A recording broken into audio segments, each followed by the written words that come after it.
बिस्मिल्लाहिर्रहमानिर्रहीम। आज एक बहुत ही अहम तारीख़ी गुफ्तगू करूँगा जो कि हिंदुस्तानियों के साथ साथ ख़ासकर मुस्लिम पाकिस्तानियों के लिए बहुत ही ज़रूरी है। जब फॉरेनर्स इंडिया में आते थे तो वो हमें ये टॉन्ट करते थे हिंदुस्तानियों को कि ये तो बद तहज़ीब लोग हैं, इनका कोई कल्चर ही नहीं है, कहाँ से आए हैं ये लोग? क्या ये शुरू से ऐसे ही जंगलों में रहते थे और इन्होंने सिर्फ गाँव बसा लिए और इसके बाद यहाँ रहना शुरू कर दिया? क्या कभी इन्होंने कोई इन्वेंशंस भी की हैं या सिर्फ ये जाहल हैं? जिस तरह के ख़ासकर हमें यूरोपियंस ने टैग दिया था कि हम सिर्फ 33% माइंड रखते हैं बाकी दुनिया की निस्बत। तो उन्होंने हमें एग्ज़ाम में भी 33% ही दिए पास होने के लिए। ये एक बहुत बड़ी एलिगेशन थी जो बहुत इसमें बहुत बेइज्जती थी, हद तक अमेज़ थी हमारे लिए। तो एक नया मौका आया जहाँ पे तकरीबन 1880 की दहाई में एक नई सिविलाइजेशन हिंदुस्तान की मट्टी के नीचे से उभर कर बाहर आई।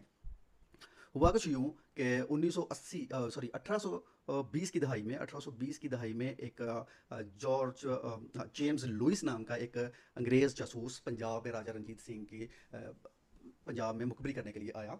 और उसका जो फेक नेम था वो था चार्ल्स मैसन। उस नाम से उसने वो यहाँ आया, वो पूरे पंजाब में फैला, उसने जासूसी की अंग्रेज़ों के लिए। और उसने जब वो साहिवाल के पास पहुंचा तो उसे एक बहुत बड़ा खंडर मिला जिसे लोकल लोग जो थे वो हड़प्पा का नाम देते थे। पंजाबी में हड़प्पा से बिगड़ के ये हड़प कर जाना यानी खा जाने से ये निकला हुआ था। और इसे किसी दौर में जब पंजाबी जो प्रॉपर जो है ना वो डेवलप हो गई तो इसे हड़प्पा कहना शुरू कर दिया।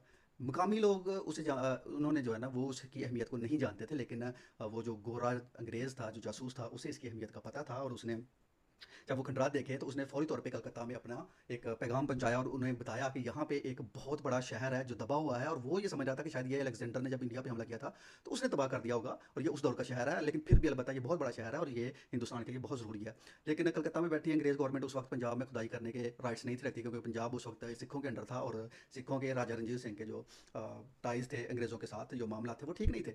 तो उन्होंने वेट किया। जब राजा रंजीत सिंह की वफ़ात के बाद 1948 में राजा दिलीप सिंह से उन्होंने पंजाब जो है ना वो पेपर पे हथिया लिया, बिल्कुल जो ना आराम से हथिया लिया। तो पंजाब के वो ऑल एंड ऑल बन गए। तो जब वो उन्होंने वहाँ पे आए तो फिर उन्होंने तकरीबन 1871 में 1871 में उन्होंने आर्कियोलॉजिकल सर्वे ऑफ इंडिया वो उन्होंने शुरू करवाया। ये एक डिपार्टमेंट था। इसका पहला जो डायरेक्टर जनरल बना था ना उसका नाम था कनिंगम, अलेक्जेंडर कनिंगम। वो 1871 से लेके तकरीबन 1885 तक इसके डायरेक्टर जनरल रहे। उन्होंने सबसे पहले हड़प्पा में जाके खुदाई कराना शुरू करवा दी। लेकिन प्रॉब्लम ये थी कि लोकल लोग इसकी अहमियत नहीं थे जानते और ये ऑलरेडी एक्सपोज था, लोग इसके बारे में पहले से ही जानते थे। तो उन्होंने यहाँ से ईंटें उखाड़ उखाड़ कर अपने घरों में ले जाने के लिए जो है ना वो इसको यूज़ कर लिया। लेकिन जब मुल्तान से लाहौर रेलवे ट्रैक बिछा तो उस वक्त तक ठेकेदारों ने भी वहाँ से बहुत ज़्यादा जो है ना वो ईंटें उखाड़ ली और वहाँ से लेके चले गए। बचा क्या था? सिर्फ बेस लाइन जिसे हम नीम कहते हैं, सिर्फ वही बचे थे, नामो निशान बचे थे। जो मेन शहर था वो सारे का सारा चोरी हो चुका था। लेकिन फिर भी अलेक्जेंडर कनिंगम ने वहाँ पे खुदाई कराना शुरू की और उन्हें वहाँ से एक सील मिली, एक मोहर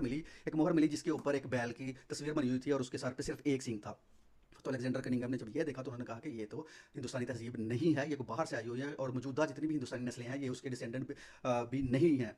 क्योंकि उसकी रीज़न ये थी कि जो बैल की कुहान थी ना वो उसमें गायब थी। सो पंजाब में और इंडिया में जितने भी बैल यूज़ होते हैं उनकी कुहान होती है। तो इससे उन्होंने अंदाज़ा लगाया कि ये इंडियन तहजीब बिल्कुल भी नहीं है। और जो उसकी राइटिंग थी ना वो भी किसी भी मॉडर्न इंडियन लैंग्वेज के साथ बिल्कुल भी रिलेट नहीं थी करती। तो इसलिए उन्होंने ये अंदाज़ा लगाया कि ये हिंदुस्तानी तहजीब नहीं है। और उसके साथ साथ उनको और भी वहाँ से नवाजात मिले वो जो उन्होंने लंदन भिजवा दिए। लेकिन उसके बाद दोबारा से जब इस बुनियाद पे उन्होंने अंदाज़ा लगाया कि ये जो तहजीब है ना तकरीबन 3000 साल पुरानी होगी। लेकिन 1877 में 1877 में उन्होंने पता चला और उन्होंने अंदाज़ा लगाया कि मैं गलत था, बल्कि ये जो है ना वो तकरीबन 4000 साल पुरानी ये तहजीब होनी चाहिए। उसकी वजह ये थी कि और ज़्यादा मोहरें, दो और मोहरें निकली जिनमें से एक प्रॉपर इंटैक्ट थी, प्रॉपर थी।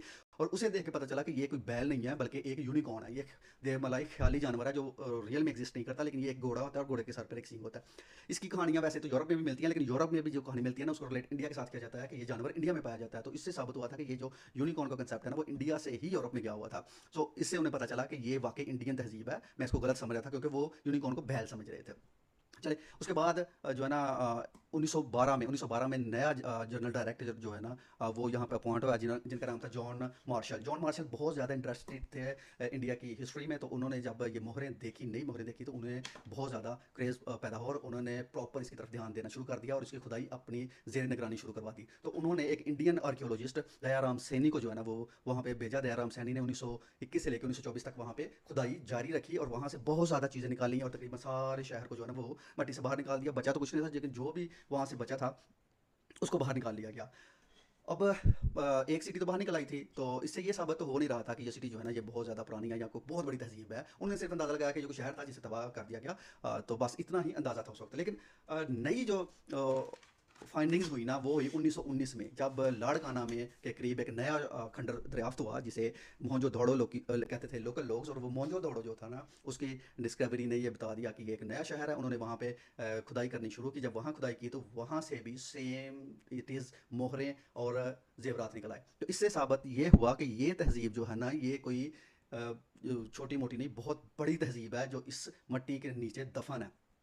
बहरहाल जब ये मोहरें और ये सारे नवादरात इंटरनेशनल जो मीडिया या उस वक्त जो भी था उस पर शाया किया गया, तो जो मेसोपोटामिया में लोग थे ना, उन्होंने इसको अपनी रिसर्च के साथ टैली किया और उन्होंने कहा कि ये सेम मोहरें मेसोपोटामिया में भी पाई जाती हैं, इराक जिसे कहा जाता है।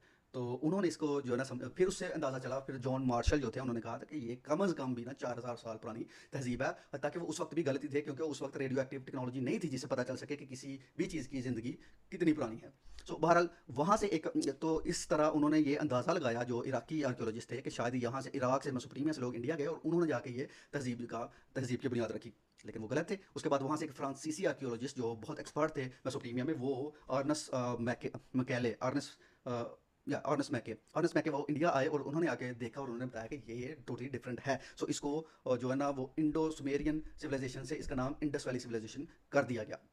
ये बहुत ही अहम जो दरियाफ्त थी, ये नया शहर, इस पे अर्नेस्ट मैके ने तकरीबन जो है ना वो बहुत टाइम खुदाई की। 5 से 6 साल ये वो इंडिया में रहे, यहाँ पे खुदाई करते रहे। यहाँ से बहुत सी चीज़ें मिली। खासकर ये जो चीज़ें मिली थी वो मोहनजोदड़ो से मिली थी। उसकी रीज़न ये थी कि मोहनजोदड़ो हड़प्पा की तरह तबाह नहीं किया था लोकल लोगों ने, बल्कि वो एक इंटेक्टेड और सिटी था और वो प्रॉपर जैसा था वैसे का वैसा ही बाहर आ गया। आज हम जो मोहनजोदड़ो को देखते हैं, ये उसी आर्कियोलॉजिस्ट की मेहनत का नतीजा है। तो जब उन्होंने ये सारा मोहनजोदड़ो बाहर निकाला, तो वहाँ से हमें जो तकरीबन हर चीज़ मिली वो रिलेटेड टू थी हड़प्पा की। लेकिन जो दो एक्स्ट्रा चीज़ें मिली वो ये थी, एक bath bath tub sorry swimming pool था, और उसके साथ एक राजा की जो है ना वो उसका मुजस्मा मिला, जिसका नाक टूटा हुआ था, बाजू टूटा हुआ था, लेकिन उसने शॉल ली हुई थी और सर के ऊपर उसका एक ताज था, जिससे हमें पता चला यहाँ तो ये राजा है, यहाँ कम से कम ये पुजारी है। तो इसके लिए उसका नाम प्रीस्ट किंग रख दिया। ये बहुत फेमस है, ये बुक्स में भी आता है, हिस्ट्री की बुक्स में भी पाकिस्तान में इसका बहुत ज़्यादा जिक्र आता है। क्योंकि हम जब हम वैसे भी सर्च करते हैं तो सबसे पहले इसी प्रीस्ट किंग की फ़ोटो हमारे सामने आती है। ये दो चीज़ें थी जो उसमें सबसे पहले मिली थी, और ये डिफरेंट थी हड़प्पा से। ये दो चीज़ें डिफरेंट थी। लेकिन जब ये चीज़ें दरियाफ्त हो गई तो उससे हमें ये पता चला कि ये कोई तहजीब छोटी मोटी या 4 5 या 6000 साल पुरानी नहीं, बल्कि ये मेसोपोटामिया और मिस्र की तहजीब से भी बहुत ज़्यादा पुरानी है। इसके जो पेरेंट सिटी थी वो मेहरगढ़ थी, जो रिलेटेड टू थी हड़प्पा और मोहनजोदड़ो। मेहरगढ़ जो है वो बलूचिस्तान में थी, और ये पहली वो सिटी थी जहाँ से ये लोगों ने सबसे पहले शहर बसाया, और वहाँ से उठ के फिर वो पूरे इंडस वैली में फैल गए। और ये पूरी इंडस वैली, देखें किस्मत की बात कि पूरा पाकिस्तान जो इंडस वैली थी वो सारा का सारा पाकिस्तान आज उसका नाम पाकिस्तान है। इंडिया में उसके सिर्फ थोड़े से इलाके गए हैं, बाकी ज़्यादा के इंडस वैली सिविलाइजेशन इधर आ गई है। तो मेहरगढ़ में पहले सबसे ज़्यादा 20,000 लोगों की आबादी बताई जाती है। ये बोलान डिस्ट्रिक्ट बलूचिस्तान में पाया जाता है। वहाँ से उठ के पूरे लोग यहाँ तक फैल गए, और इसकी जो एज है वो 9000 साल पुरानी है। 9000 ईयर्स ओल्ड इंडस सिविलाइजेशन, जो दुनिया की सारी सिविलाइजेशन से पुरानी है। क्योंकि इजिप्शियन और मेसोपोटामियन सिर्फ 5 से 7000 साल पुरानी है, और इंडस वैली सिविलाइजेशन आज से 3900 साल पहले तक तो ख़त्म ही हो गई थी। मतलब जब ये परवान चढ़ रही थी तब वो ख़त्म हो रही थी। तो ये बहुत ज़्यादा बड़ी बात थी हमारे लिए। और ये इंडस वैली सिविलाइजेशन जितनी भी थी वो सारी इंडस वैली, मतलब उसके किनारे पे पाई जाती थी। जितना भी उसमें इंडस रिवर था ना, उसके किनारे किनारे ये सिविलाइजेशन पाई जाती थी। और ये सिविलाइजेशन में जितनी भी डिस्कवरीज हुई, इसमें हमें बच्चों के खिलौने मिले, हमें बैलगाड़ियाँ मिली, हमें जेवरात मिले, नवादरात मिले, मोहरें मिली, ऐसे जेवरात मिले जिन जो हमें मेसोपोटामिया में भी मिले। इसकी जो लैंग्वेज है वो इतनी टफ है कि आज तक ये यूज़ नहीं की जा सकी, सॉरी इसको डिबंग नहीं किया जा सका कि ये कैसी है। सिर्फ इतना पता चला है कि उर्दू की तरह राइट टू लेफ्ट लिखी जाती है। इसके अलावा हमें किसी चीज़ का पता नहीं चला इसके बारे में। हाँ, सिर्फ इसकी एज का पता चला है कि ये इतनी साल पुरानी है। और इस डिस्कवरी के बाद जो हिंदुस्तानियों की यतीमी थी, कि ये हिंदुस्तानी यतीम है, वो यतीमी दूर हुई, लोगों को पता चला, सिविलाइजेशन जितनी भी पुरानी सिविलाइजेशन जो अपने ऊपर बहुत फ़ख्र करती थी, उनको भी पता चला कि हिंदुस्तानी हमसे तकरीबन 2-4 साल, हज़ार साल पहले से एक सिविलाइजेशन डेवलप करके बैठे हुए थे, जो इतनी एडवांस थी कि उसके बारे में मैं नेक्स्ट वीडियो में एक्सप्लेन करूँगा कि क्या एडवांसमेंट थी हमारे पास। तो बहरहाल ये सारी डिस्कवरी के बाद हिंदुस्तानियों ने फ़ख्र महसूस किया, इनकी यतीमी ख़त्म हुई, हमें जो टॉन्ट किए जाते थे वो हमें उसका जवाब मिल गया। इवन पंडित जवाहरलाल नेहरू जो हैं वो पंजाब से बहुत प्यार करते थे, और वो कहते थे जब मैं हड़प्पा पे खड़ा होता हूँ तो मेरा जो गर्दन है वो फ़ख्र से बुलंद हो जाती है, क्योंकि मुझे ये है कि मैं 9000 साल पुरानी तहजीब का बेटा हूँ, उसका वारिस हूँ। तो ये एक बहुत बड़ी फ़ख्र की बात है जो इंडियंस और पाकिस्तानियों के लिए ये थी। तो इंशाल्लाह नेक्स्ट इसकी जो